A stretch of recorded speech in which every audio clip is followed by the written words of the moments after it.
Welcome back. वापस आ चुके हैं हम ब्रेक से और आप देख रहे हैं इफ्तार की रौनकें हेल्थ टीवी पे। जी जनाब, कहाँ तक पहुँचे हैं? ये खट्टे मीठे आलू की चटनी, खट्टे मीठे आलू की चटनी अपने इख्तितामी मराहिल में।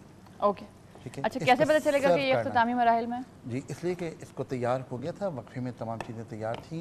ये जनाब अली सर्विंग इसकी खट्टे खट्टे आलूओं की।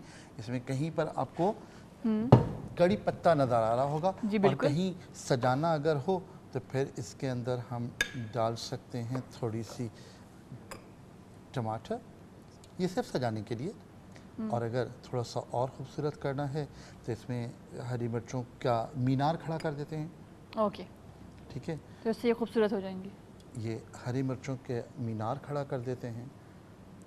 और मज़ीद गार्निशिंग के लिए हरा धनिया, ये तो तैयार है।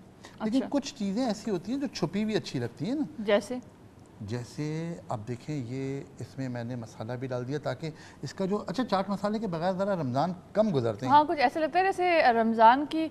वैसे भी अगर आप कभी चाट मसाला टेस्ट कर लें या आप कभी खोलें जार और आपको खुशबू आ जाए तो आपको लगता है जैसे रमज़ान फिर से आ गया है। बिल्कुल। ये देखिए, ये इसके ऊपर मैंने मंडा पट्टी रख दी है। अब इसके अंदर ये भाप के अंदर ये बिल्कुल नरम हो जाएगी, लेकिन जब आप इसको सर्व करेंगे तो ये बहुत बहुत बहुत खूबसूरत लगेगी। अरे वाह, क्या बात है। तो अच्छा जी, ये हो गया है तैयार और अब हम करेंगे मशरूब की तैयारी। मशरूब की तैयारी। तो जनाब मशरूब तैयार है हमारा, मौजूद है। क्या बात है। मशरूब और इसके साथ जामे शीरी की एक बोतल इनायत कीजिएगा ताकि हम इसमें ये बोतल भी ये इनायत हो गई। जी बहुत शुक्रिया। अच्छा वैसे आगे साहब, ये तो आप बग़ैर इफ्तार के भी बना के रख सकते हैं और इसको आप प्रिजर्व भी कर सकते हैं फ्रिज में और फ्रीज़ भी कर सकते हैं। जब आपका दिल चाहे आप तब खा सकते हैं। बिल्कुल, जब चाहे खा। मैंने ढक के रख दिया संभाल करके। ये इंशाल्लाह इसी तरह रहेगी। ये हमारी आज की आलू की खट्टी मीठी चटनी तैयार है। हम चलते हैं अपनी सीट पर और रेसिपी कार्ड चल रहा है, आप रेसिपी कार्ड देख सकते हैं। और अगर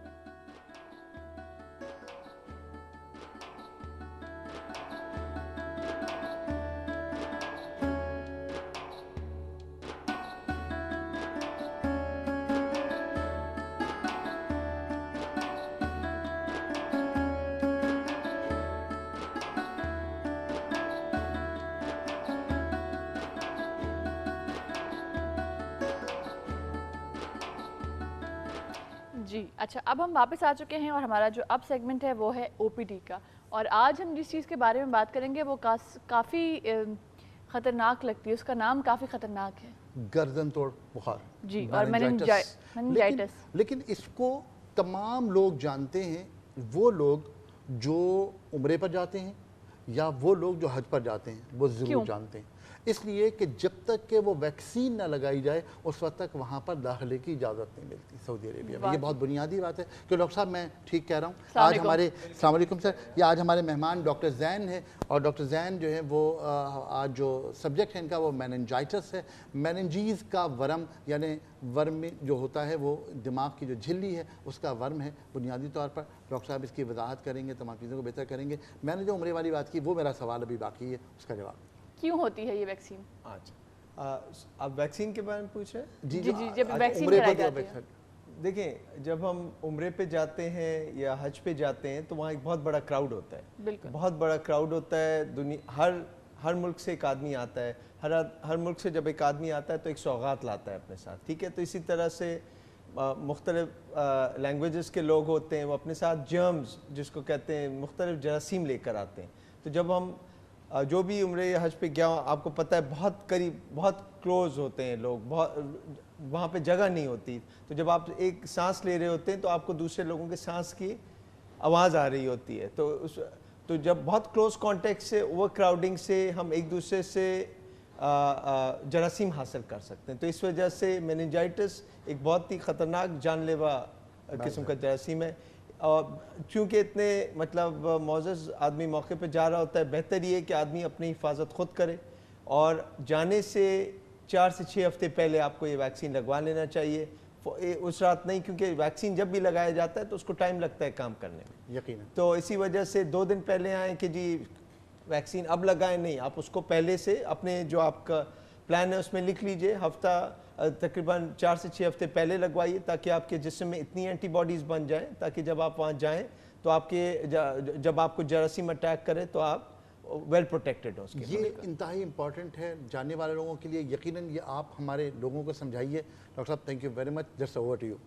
थैंक यू। अच्छा,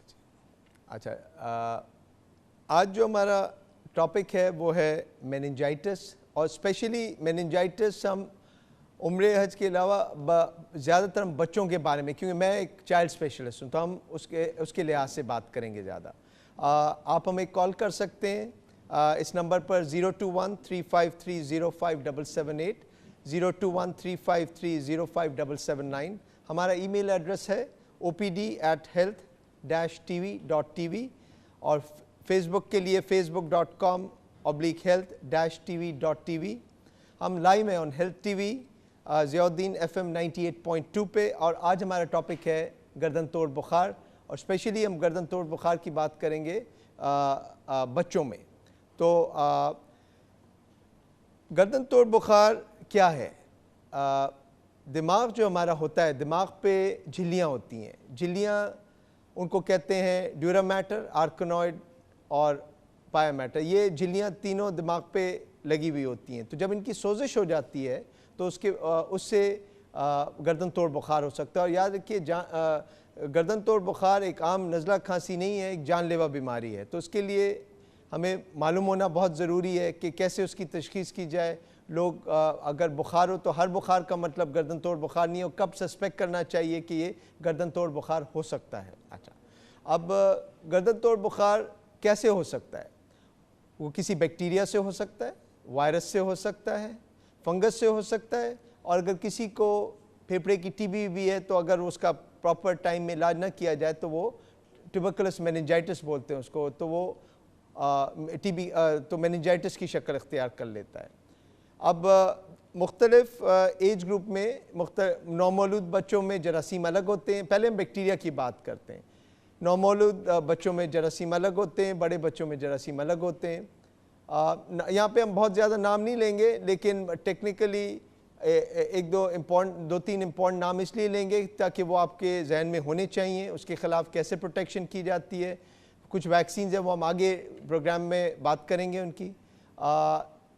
तो जो बड़े बच्चों में यानी 3, 4, 5 साल से कम उम्र बच्चों में जो सबसे ज़्यादा कॉमन बैक्टीरिया होता है या जरासीम होता है उसको बोलते हैं स्ट्रेप्टोकोकस निमोनिया। इसके अलावा हेमोफिलस इन्फ्लुएंजा होता है, इसके अलावा निसेरिया होता है। ये तीनों बहुत इंपॉर्टेंट जरासीम है, इनके ख़िलाफ़ हिफाजत भी की जा सकती है। अच्छा, अब गर्दन तोड़ बुखार किसी भी आदमी को किसी भी वक्त हो सकता है, लेकिन जितना छोटा बच्चा होता है उतना ज़्यादा चांस होता है। क्योंकि जितना छोटा बच्चा होता है उसके जिस्म में लड़ने की सलाहियत नहीं होती, तो उसके जिस्म तो वो इम्यूनो डेफिशिएंट होता है। तो कोई भी ब्लड के ज़रिए कोई ब्लड इन्फेक्शन हो, कोई इवन कान का सीवियर बार बार कान के सीवियर इन्फेक्शन होता रहे, या ब्लड का इन्फेक्शन ऊपर दिमाग की तरफ झिल्लियों की तरफ इन्फेक्शन को ले जा सकता है और वो गर्दन तोड़ बुखार की सूरत अटेन कर सकता है। अच्छा, अब पता कैसे चले कि जी देखिए बुखार बहुत सारी वजूहत होती हैं। गला ख़राब होता है तब भी बुखार हो सकता है, कान में इन्फेक्शन हो, सीने में इन्फेक्शन हो, पेशाब का इन्फेक्शन हो। तो आखिर हमें कैसे पता चलेगा कि जी ये बुखार जो है ये गर्दन तोड़ बुखार का है? तो उसके लिए सिम्टम्स जिसको हम बोलते हैं वो हर एज ग्रुप में मुख्तलिफ होते हैं। 3 महीने का बच्चा है, अगर मदर आकर कहती है आपको या माँ आकर कहती है कि जी ये बच्चा 3 महीने के बच्चे का काम होता है दूध पीना, अगर 3 महीने का बच्चा दूध सही नहीं पी रहा, और सही से मुराद है कि वो रिफ्यूज़ कर रहा है कि जी दूध पीने से मना कर रहा है, या फिर वो बहुत ज़्यादा रो रहा है, या वो इरिटेबल है। इरिटेबल है कि मतलब कोई आपने जी उसको झूला भी दे दिया, दूध भी दे दिया, उसके बावजूद भी बहुत ज़्यादा, और आप देख रहे हो कि बच्चा रिस्पॉन्स सही नहीं कर रहा, तो फिर ऐसी और उसको 103 बुखार है, तो बेहतर ये होगा कि आप उसको डॉक्टर के पास ले जाएं जहाँ भी करीब आप हैं, ताकि वो प्रॉपर देख ले, उसका तालू देख ले, उसका गला देख ले कि भाई जरासीम कहाँ से आ रहा है। अगर तो इसी से आपको पता चल सकता है। बड़े बच्चे हैं, 6 साल का 7 साल का बच्चा है, तेज़ बुखार के साथ आता है, तो 104 बुखार है, उसको सर में दर्द है, वो कहता है जी शदीद सर में दर्द है अम्मी। इसके अलावा अगर तेज़ बुखार के साथ उसको लाइट बिल्कुल अच्छी नहीं लग रही, जिसको हम फोटोफोबिया कहते हैं, या फिर खुदा न खास्ता उसको झटका पड़ता है। अच्छा, जी एक कॉल है, हम यहाँ ब्रेक लेंगे। हाँ जी, हेलो, अस्सलाम वालेकुम। वालेकुम डॉक्टर साहब।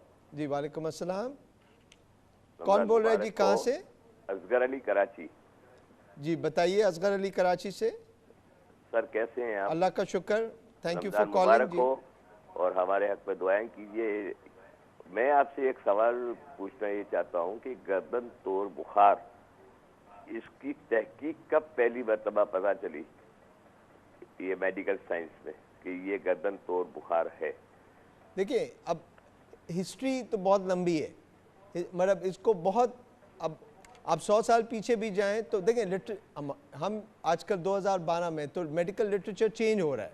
अच्छा। तो इसको तकरीबन 100 साल से ज़्यादा हो गए हैं बेसिकली, और ज़्यादा कहेंगे। इवन गर्दन तोड़ बुखार 100 नहीं, आप और पीछे चले जाएंगे हिस्ट्री में। लेकिन जो ज़्यादा ज़रूरी बात वो ये है कि इसको कैसे आइडेंटिफाई किया जाए और ताकि इसका बर वक्त इलाज हो जाए। अगर बर वक्त इलाज, जी मैं ये जानना चाहता हूँ कि जॉइंटिस का जो मरीज है, जिसको हम अपनी गुजराती जबान में पीलिया बोलते हैं, जी जी, तो ये जॉइंटिस के साल में 3 मरतबा उसको डायग्नोस होना, क्या इस बुखार की अलामत उसमें जाहिर पड़ती है? देखिए गर्दन तोड़ बुखार का उससे कुछ मामला है? नहीं, जिगर देखिए जॉन्डिस जो है वो जिगर की जब सोजिश हो जाती है, जी, लिवर की जब सोजिश हो जाती है, जिगर की जब सोजिश हो जाती है, तो उसमें क्या होता है कि जिगर के जो हेपेटोसाइट्स होते हैं वो डैमेज हो जाते हैं, जिसकी वजह से पीलिया हो जाता है। और गर्दन तोड़ बुखार दिमाग की झिल्लियों की इन्फेक्शन की सोजिश को कहते हैं। तो वो इन्फेक्शन जिगर का है, ये इन्फेक्शन दिमाग की झिल्लियों का, मेनिंजिस का है। क्या? अच्छा जी, अच्छा जी। अब हमने जैसे कहा कौन कौन से जरासीम हो सकते हैं, वायरसेस हो सकते हैं।